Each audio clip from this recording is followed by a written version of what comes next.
हाय दोस्तों, कैसे हैं आप सभी। मैं डॉक्टर अनव्यास फिर से अपने यूट्यूब चैनल पर आप सभी का स्वागत कर रहा हूं और आशा कर रहा हूं सभी ठीक है, मस्त है, एंजॉय कर रहे हैं।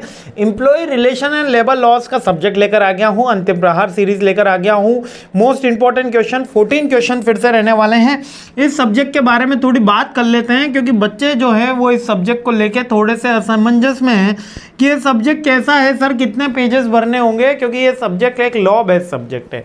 ये जब मैं एलएलबी की क्लासेस लेता हूँ, हाँ समटाइम्स मैं एलएलबी की क्लासेस भी लेता हूँ, तो ये सब्जेक्ट वहाँ पे भी हमको देखने को मिलता है। वहाँ पर जब हम लॉ पढ़ा रहे होते हैं या पढ़ रहे होते हैं तब ये सब्जेक्ट थोड़ा सा वाइडर स्कोप में होता है। आपको ये बात याद रखनी है कि जब भी आपसे कोई लॉ पूछा जाएगा, जैसे कि कोई पेमेंट वेजेस एक्ट आया, वेजेस एक्ट आया, या कोई भी एम्प्लॉय रिलेशन का कोई एक्ट आया, जब लॉ के बारे में बात होगी तो आपको उसके मेन प्रोविजंस लिखने हैं और एक समरी लिखनी है और इसकी इंपॉर्टेंस लिखनी है। ज़्यादा डीप में सेक्शंस याद करने का यहाँ पर एम्फेसिस नहीं करना है। क्यों? क्योंकि अपना जो सब्जेक्ट है वो एचआर में अपन खड़े हैं, एमबीए एचआर के सब्जेक्ट में ये सारी बातें रिलेवेंट हो रही है। अगर ये एलएलबी होता तो वहाँ पर सेक्शंस का वेटेज ज़्यादा होता। यहाँ पर अपने सेक्शंस का वेटेज है लेकिन उतना नहीं है जितना दूसरे अदर रिलेवेंट कोर्स में होता है। ये सब्जेक्ट के अंदर खासियत ये है कि जितना पूछा जाएगा उतना आपका हो सकता है कि 10 नंबर का जो क्वेश्चन हो वो 2 पेज में भी ख़त्म हो जाए, कोई बड़ी बात नहीं रहेगी। क्यों? क्योंकि ये लॉ है। लॉ में हम हमारी मर्जी से ना कुछ चीज़ हटा सकते हैं ना कुछ चीज़ ऐड ऑन कर सकते हैं। जितना यहाँ पर अंतिम प्रहार में मिल रहा है और आपको डिटेल वीडियो में मिल रहा है, सॉरी डिटेल वीडियोस में मिल रहा है, उतना ही आपको टेक केयर करना है। ऑलरेडी इसके डिटेल वीडियो सारे अवेलेबल हैं और मेरी आशा है कि आप सब देख चुके होंगे। अभी तक आप सबने नोट्स बना लिए होंगे। अगर नोट्स नहीं बनाए हैं तो हमने बुक्स तो अवेलेबल कराई दी है। आज भी हमारी सेलिंग अच्छी हुई है बुक्स की। दोनों बुक्स इसकी एचआर की 199 रुपीज़ में, डिस्क्रिप्शन बॉक्स में लिंक है, आप वहाँ से बाय कर सकते हो। इसके अलावा ईआर का जो सब्जेक्ट है बहुत ही थ्योरेटिकली एक ऐसा सब्जेक्ट मान सकते हो आप जिसमें इधर उधर की बातें ना लिखकर ये बता कि काफिला किसने लूटा। तो इधर उधर की बात मत कर, ये बता काफिला किसने लूटा। उसी तरीके से ये सब्जेक्ट है कि आपको इधर उधर की ज़्यादा बातें नहीं करनी, पिन पॉइंट बातें करनी है। जितना अच्छा हो सके आपको नीट एंड क्लियर अपने प्रेजेंटेशन पे वर्क करना है। ये सब्जेक्ट लॉ का है इसलिए एज इट इज़ बातें होंगी, ये एक सबसे ज़्यादा प्रोमिनेंट बात इसमें याद रखना। दूसरे जितने भी सब्जेक्ट रहते हैं, लाइक अभी दूसरा ही टैलेंट मैनेजमेंट ले लो, तो वहाँ पर आप थोड़ा सा एक्सप्लेनेशन अपने हिसाब से कर सकते हो, लेकिन ये अपन को इतनी लिबर्टी नहीं देता। इसी कारण है कि इस सब्जेक्ट में बच्चों के स्कोर उतने नहीं आते जितना वो पेपर अटेम्प्ट करके आते हैं। बहुत से बच्चे आते हैं एचआर वाले, वो ये कहते हैं कि सर हमने पेपर तो बहुत अच्छा किया था पर नंबर इतने अच्छे नहीं आए, हमारे 60-70% ही नंबर है। ये सब्जेक्ट के अंदर ज़्यादा नहीं लिखना है, सही लिखना है, याद रखना है ना, ये पिन पॉइंट है। आइए फर्स्ट क्वेश्चन पे हमला बोलते हैं। फर्स्ट क्वेश्चन जो है वो नॉर्मल है, जहां पर हमला बोलना होगा, जहां पर ज़्यादा लिखना होगा वहां पर मैं बता भी दूंगा। पहला क्वेश्चन क्या कह रहा है? पहला क्वेश्चन आपका इंडस्ट्रियल रिलेशन से रिलेटेड है। इंडस्ट्रियल रिलेशन क्या होता है, उसका मीनिंग बताइए, उसके कंसेप्ट बताइए, उसके ऑब्जेक्टिव बताइए, फंक्शन बताइए और सिग्निफिकेंस बताइए। तो इंडस्ट्रियल रिलेशन बेसिकली एम्प्लॉयर और एम्प्लॉय के रिलेशनशिप को बोलते हैं within a company, within a organisation. यानी कि मैनेजमेंट का और उनकी लेबर्स के बीच में जो रिलेशन होता है, अब हेल्दी रिलेशन होगा तो कंपनी ग्रोथ करेगी, यूनियंस से अच्छी बात होगी तो स्ट्राइक नहीं होगी, डिस्प्यूट नहीं होंगे, रिजोल्यूशन फास्ट होगा, ग्रीवियंसेस नहीं आएंगे। तो यही इंडस्ट्रियल रिलेशन का बेसिक एम होता है। तो इंडस्ट्रियल रिलेशन बेसिकली कंपनी के एम्प्लॉय के साथ रिलेशन को बोला जाता है। लेकिन सम टाइम जब ब्रॉडर में बात करते हैं, दूसरी इंडस्ट्रीज का भी सेम इंडस्ट्री से जो रिलेशन है at the point of the employ, वो या एम्प्लॉय रिलेटेड, उसको भी इंडस्ट्रियल रिलेशन के अंदर शामिल किया जाता है। तो इंडस्ट्रियल रिलेशन की अगर कोई आपसे मीनिंग पूछ लेता है तो आपको केवल ये लिखना है relationship between employers and employ.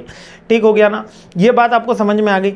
चलिए अब इसके कंसेप्ट में कम्युनिकेशन होता है, क्योंकि 2 वे कम्युनिकेशन होता है इसके अंदर। मैनेजमेंट कुछ लेबर्स को बताता है और वर्कर लेबर्स को बताता है और वर्कर अपनी यूनियन को बताएंगे और यूनियन के थ्रू बातें चलेंगी।